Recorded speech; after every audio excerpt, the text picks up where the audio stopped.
Ladies and gentlemen, welcome back to The Dial. Yes, we're back on Stay on the Watch. And today we're going to go into possibly one of the most controversial conversations in the watch world, period. Yes, I'm talking about homage watches. Some people call them tributes to icons, others think there's just copycats, right? So who's right? Where does the line get drawn? Is there a line in the first place? So, before we start throwing opinions and we start saying too much, let's just get all on the same page, okay? A homage watch is basically a timepiece that borrows a design from a more famous or luxury watch brand. It's not fake. It doesn't pretend to be another brand. It just pays tribute to it. For example, you might see a Steinhardt Ocean, one that looks suspiciously like a Rolex Submariner, but the Steinhardt doesn't slap the Rolex logo on it. They make it very clear. This is a Steinhardt. It's not about copying. It's about getting inspired by one of the greatest watches of all time. And so homage watches live between replica and inspired by, and that's kind of where things get a bit interesting. So why do people actually love homage watches in the first place? Let's be real, guys. Most people don't wake up and say, you know what, I've got $15,000. I'm gonna buy a watch. So homage watches gives you the look and feel, the presence, without destroying your bank account. It's like being able to drive something that feels like a Ferrari at the cost of a Toyota. Homage brands open the door to new collectors, people who appreciate design but aren't really or able to spend luxury money. It's accessible, guys. It's inclusivity in a world that can feel super exclusive. And sometimes homage watches brands go beyond just copying, but they're reliable. They have, like San Martin, Baltini, Loriot, or Pagani design. They make homage pieces that actually are built well and somewhat respected. It's like the streetwear version of horology. They remix and create their own. They're saying, we love what you made, but here's our own spin on it. What's wrong with that? I'm gonna get hate here. So let's go on the other side, right? Not everyone claps for homage watches. Watch purists, I'm talking about the hardcore collectors. They say homages are lazy. They'll say, if you want to make a watch, just make something original. And that's fair. Because if you really think about it, does inspiration stop you or stop being respectful and start being theft? When the indices and the bezels start to look a bit too similar, are you really paying homage or are you just copying? Are you just riding on somebody else's legacy, which is now the dark side of the homage space? Some designs seem to be watered down, just copied and shaped by watch history. Imagine if every diver watch looked like a Submariner. Eventually, the Submariner stops feeling special. And beyond design, there is a cultural issue as well. Watches have meaning. The Royal Oak, for example, isn't just a shape, guys. We know Gilles Genta, his entire design from the 1970s, rebellion against traditional watch norms of the time. Watch brands copy that without even understanding why.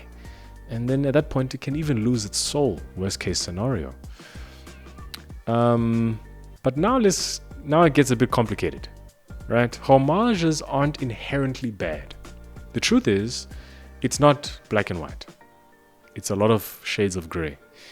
Steel, titanium, and a bit of gold plating here and there. It comes down to intent, in my opinion. Paying tribute, acknowledging inspiration, maybe even modernizing it a little bit, and then making it more accessible. I don't think that's a bad thing. Remixing culture, adding your own evolution, your own spin, and not trying to trick people and capitalize on another name's success. That's when you start going all the way to the wrong side. And we've seen all that happen.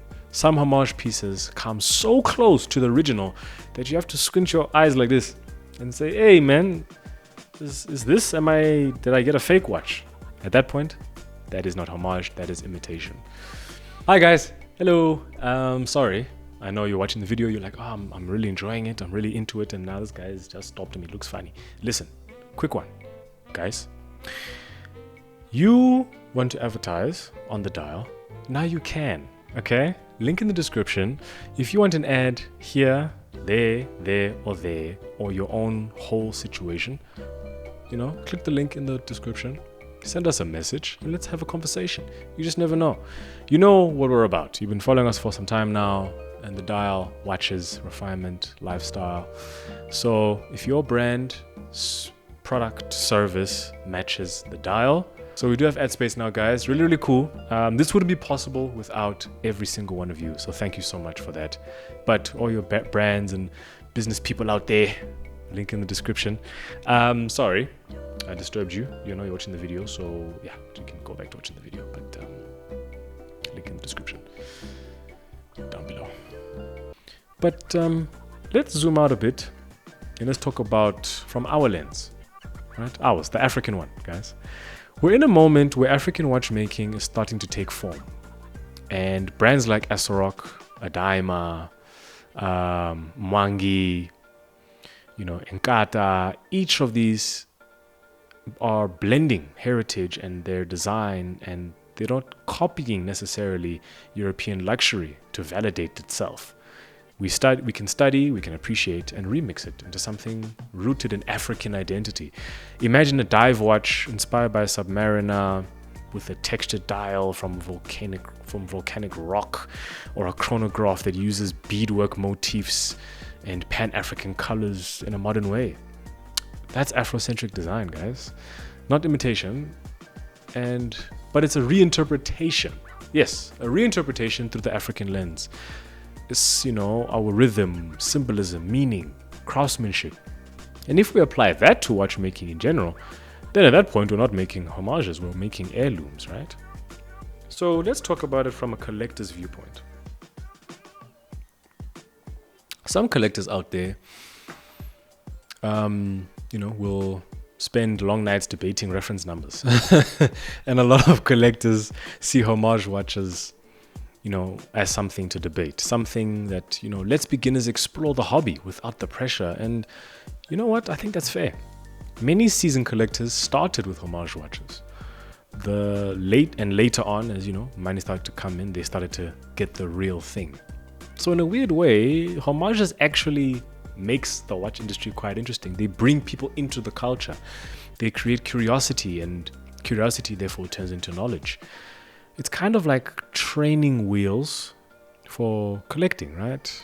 And then eventually you outgrow them, and then you hopefully get the real version of that which you were inspired by.